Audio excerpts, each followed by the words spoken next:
a slightly complicated relationship with breakfast. I hate American breakfast. Breakfast. To the first meal of the day. Breakfast. A couple years ago, I made several videos condemning American breakfast for being too sweet, and then proceeded to tell you about how cultured I was because I discovered other breakfast traditions and integrated them into my life in order to stop hating breakfast. And it worked. But one thing I failed to mention during all of this breakfast commentary is that I eat Doritos for breakfast. Like all the time. Doritos.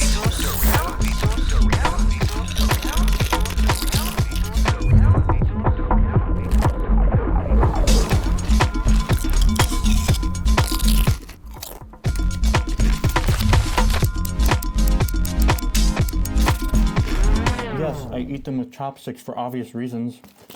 See my fingers? Squeaky clean.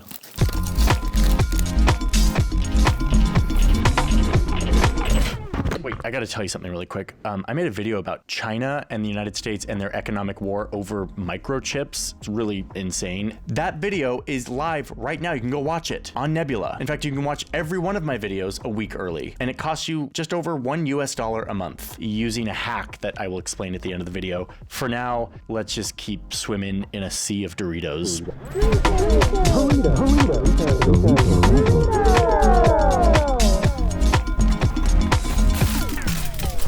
But no, I'm serious, this is a real thing. One of Nick's jobs, our studio manager, is to make sure that there are Doritos always stocked in the studio. And to be honest, he does an excellent job. You like your job, Nick? I love my job. You better love your job, dude. Yeah, work every day. Nick has another part of his job that's slightly related, I'm now realizing. I'll tell you about that later. I was recently at a wedding in Canada, getting slightly rowdy, and during the party, I had a conversation with my friend Becky. I was telling her about how much I love Doritos, and especially for breakfast. The first thing Becky did is tell me how much better Canadian chips are, especially Canadian Doritos. She promised that she would send me Canadian Doritos.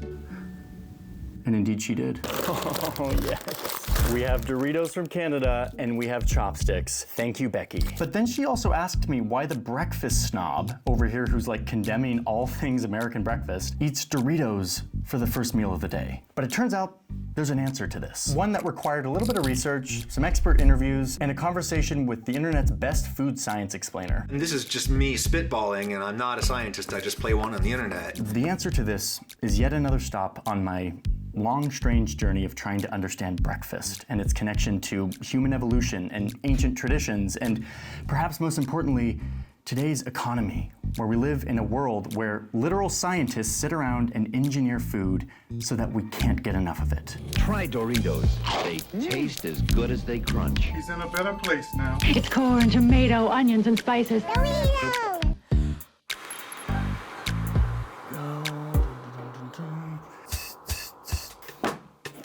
Oh my God, look at this. Oh, yes. Dear Johnny, hope you like cheese. P.S. Congrats again on the Emmy. Thanks, Becky.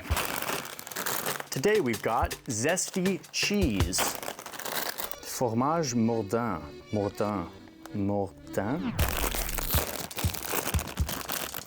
Zesty cheese. Oh my God, it's like nacho cheese with a kick. Oh yeah, this is good. Ooh, they're extra salty too. The cornerstone of any nutritious breakfast. This is amazing. Canada kills it with chips. Okay, let's get this started. I think first we need to talk about Doritos. Cool Ranch flavored Doritos brand tortilla chips. One heck of a crunch. This is a Dorito. It is a triangle of mashed up corn that is baked, fried, and coated with a magical cheesy powder. This orange dust is a mix of garlic, Romano cheese, and cheddar cheese. We got a total of 25 different ingredients on here. And in the case of Cool Ranch, No other chip tastes like Cool Ranch. it's basically the same ingredients. Like Cool Ranch has a couple of things that I can't really pronounce here, like sodium acetate, disodium inosinate, disodium guanylate. And crucially, both of these bags, plus Becky's Canadian flavor, contain a magic powder called monosodium glutamate, a mysterious thing that I think is at the center of why I love this so much and why I want it for breakfast.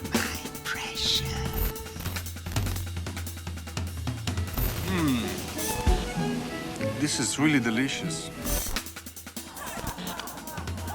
This magic ingredient was invented in Japan 100 or so years ago, when this Japanese chemist was supposedly trying to figure out why his wife's soup tasted so damn good. He did a bunch of science and realized that it was this strip of kelp, which is basically like seaweed, but technically it's not seaweed, it's kelp. This was the key ingredient. He saw his wife put this strip of kelp in boiling water at the beginning of soup making, and then taking it out. And whatever happened during that short time made all the difference. Wait a minute, this same thing happens every Monday in my studio. Oh, it smells good in here. Nick, what you making? Miso soup for Miso Monday. Miso Monday. Every Monday we have miso soup in this office because, like Doritos, miso is a very important part of my morning. Yeah, it makes the whole week good. It really Big pot of does. miso. Starting out with the Japanese kelp from Hokkaido. I bought it at my local Japanese market, Hana Japanese Market. Love you guys. And what do you do with it? You put it in there, like, well, it's hot, rolling boil for like 20 minutes. Take it out, adds that essential sea flavor. We got the spigot on the other side, so when the soup's done, we're gonna dispense it. Oh, it's very hot. We will be back for the miso. Thanks, Nick. Hey guys. Wait, but what does this have to do with Doritos? Everything. This has everything to do with Doritos. Let me explain. I really want some miso soup. Oh my god, miso soup!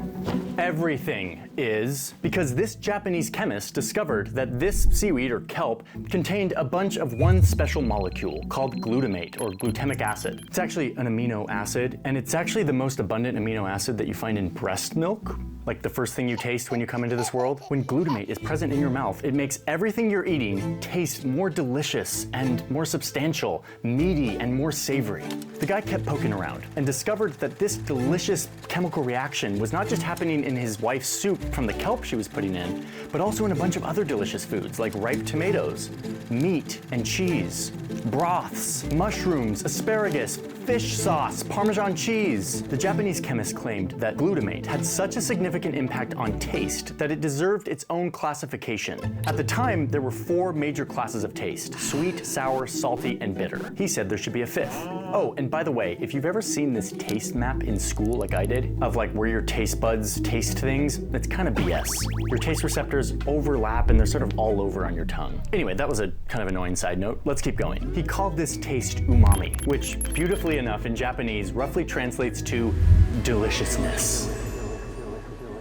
Why call it some technical thing when you could just be like, it's deliciousness? That is what it will be classified. Umami, the taste experience, was officially recognized by scientists in the 90s, and there's been a lot of really amazing work on it. But the story is only just beginning because this Japanese chemist found a way to extract this delicious flavor from the kelp and to mass produce it in the form of a flaky white salt. He called it monosodium glutamate, or MSG. Pure glutamate put into the form of a salt. And this is the key ingredient that coats all of our Doritos and makes them delicious. And this is where it all comes together, linking my Dorito craving to my love for miso soup. One, a wholesome soup with countless benefits to my health, and the other, a strip of fried corn paste with really no nutritional value. And yet I crave both of them when I show up to work in the morning, because what I'm really craving here is the chemical reaction that produces umami, the savory deliciousness, either from the glutamic acid in Nick's kelp or from the special white powder that I often sniff up, that coats the surface of the Doritos.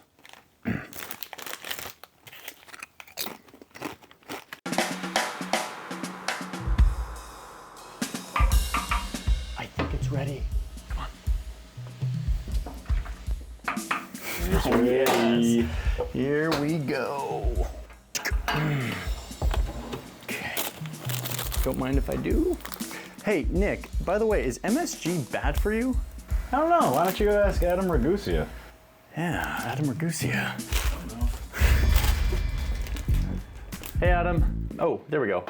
Hi. What's up? Oh, maybe I'm not mic'd, or hold on. Sorry, I can't You hear are you. mic'd. I can hear you. Probably be. Oh, Checkity, checkity, check. I've watched your face for many hours, and it's always surreal to be like, and now the guy who I just watched talk to me is talking to me. That's what you think. Actually, I'm gonna talk right past you. Yeah. Anyways. So, MSG. I got some right here. Oh, you have MSG with you right there. I do too, look.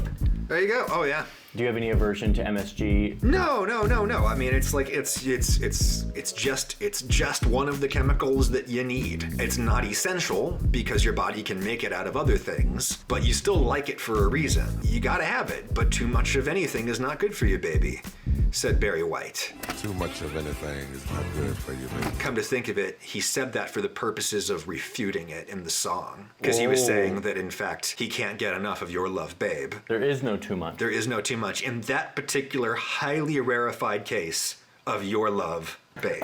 But in all other cases, too much of anything is not good for you, baby.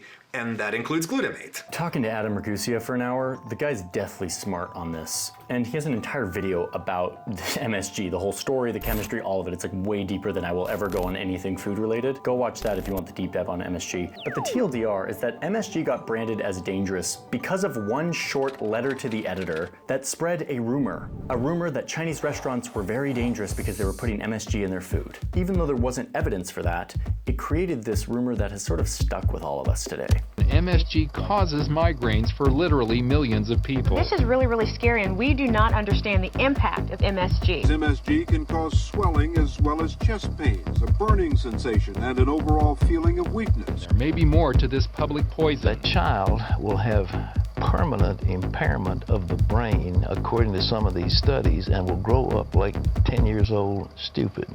Not to mention fat. The whole thing became kind of racist and panicky, and it was also based on the fact that like we called it MSG, monosodium glutamate, instead of calling it Ajinomoto. When you refer to anything by its chemical name, it sounds scary. Whatever. But I'm talking to Adam for one question, which is why do I crave this stuff in the morning? We crave all kinds of things that our body needs. We are evolved to seek out the things that we need to survive. Just the simplest form of evolution you could ever imagine, you know? The taste of umami in food signals to us that we are eating something that is protein rich. And we need protein in order to replenish our muscles and do all kinds of other important things in our body. We were programmed to love it and gobble it down because we need it. And this is what I've learned about my craving for Doritos in the morning. It's a big trick. What I want in the morning is the salty, savory experience of umami. I don't want the sweet fluff that comes from traditional American breakfast with sweet liquid sugar poured on it. Again, this is what has led me to bitch about American breakfast for several years. But a very uncomfortable reality is that in a busy life, making all of this food is kind of hard. Takes time, takes effort. Shout out to Nick. Thanks, Nick. Nacho cheese. Doritos brand tortilla. How much is enough? How big does this pile have to be? I happen to live at a time in history where food scientists sit around and use their brilliant science knowledge to engineer food that somehow tricks my brain into thinking it's getting the food that evolution has trained my brain to crave. In other words, these chips are actually tricking my brain into thinking that I'm eating some protein-rich, wholesome meal. But clearly I'm not. There's a historian of science named Dr. Sarah Tracy in Canada. Her central thesis is that all the conversations we have about whether or not MSG is bad for you, that all kind of misses the point. All of that is small potatoes. Like the big potato is that MSG is really, really good at making garbage foods taste delicious. Whoa. At making you want to eat the most refined corn paste that really should be used as like a packing material rather than a food. But it's unbelievably cheap to make and lasts forever in a bag, and you can make a person actually want to eat it if you put MSG on it. I mean, this was one of the original aims of the Japanese chemist who invented MSG. He looked around and saw all these poor farmers who only had plain rice and vegetables to eat. And he marketed his MSG as a way to allow these farmers to elevate their meals, for them to taste more savory and more delicious, more fulfilling, more satisfying if they just sprinkle this magic powder on top. Cool Ranch. So yeah, that is why I eat Doritos for breakfast, because some brilliant corporation invented a substance that tricks my brain into thinking that I'm eating miso soup or stew or Parmesan cheese or whatever. and in the process they perfected it. Everything about this thing is engineered. The powder is so finely ground that it fills every nook and cranny of your mouth and literally triggers the release of more saliva, literally making your mouth water. They're crunchy yet light. They seem to melt in your mouth after giving you that satisfying crunch, which tricks your body into wanting more. To be honest, I feel like this is just yet another way that corporate America dupes me by hijacking my physiology. But that doesn't mean I'm gonna stop eating Doritos for breakfast. Thanks for watching, everyone. See you in the next one.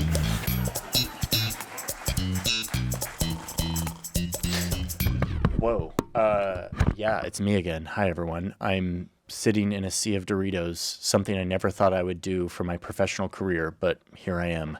So, as I mentioned earlier at the beginning of the video, I have made a video that is an insanely deep dive into the geopolitics of China and the United States, who are currently at war over semiconductors or microchips, a piece of technology that is basically the future. And the TLDR is that if you have good microchips, you can do really cool military stuff. Anyway, I don't want to give it all away. That video goes live here on the channel next week, but I have started publishing every one of my videos a week early on Nebula. Nebula is a creator-owned streaming platform, no ads.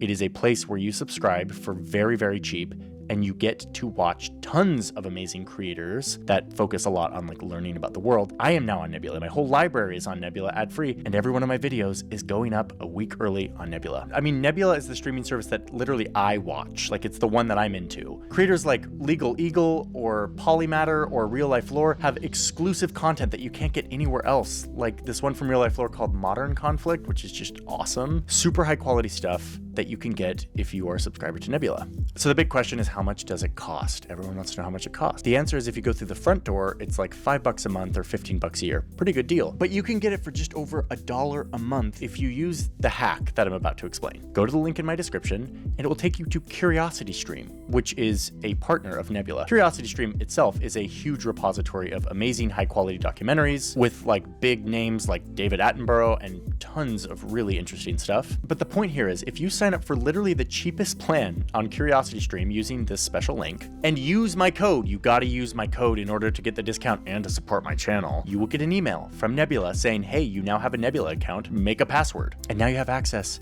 to every one of my videos a week early, plus tons of other exclusive content from other creators, all ad-free. It's an insanely good deal, and what I love most about it is it's all creator-owned. These are a bunch of creators who got together and made a streaming service. It allows us to make really cool, ambitious stuff, not have to worry about like ad-friendly guidelines like we have to here on YouTube. Anyway, this is an insane deal, and it's a way to support this channel too when you click that link and use that code. I'm trying to establish a presence on Nebula, not only with publishing a video a week early, but if enough people sign up using my code and they see that there's a lot of interest from my audience, they will fund a documentary project that I've been wanting to work on for a really long time, a really deep, ambitious original that will live only on Nebula. So the link is in the description. The code is Johnny Harris with no spaces, and I am sitting in a sea of Doritos for some reason. Thank you all for being here. I hope you enjoyed this Doritos piece, and I'll see you soon. Okay, bye.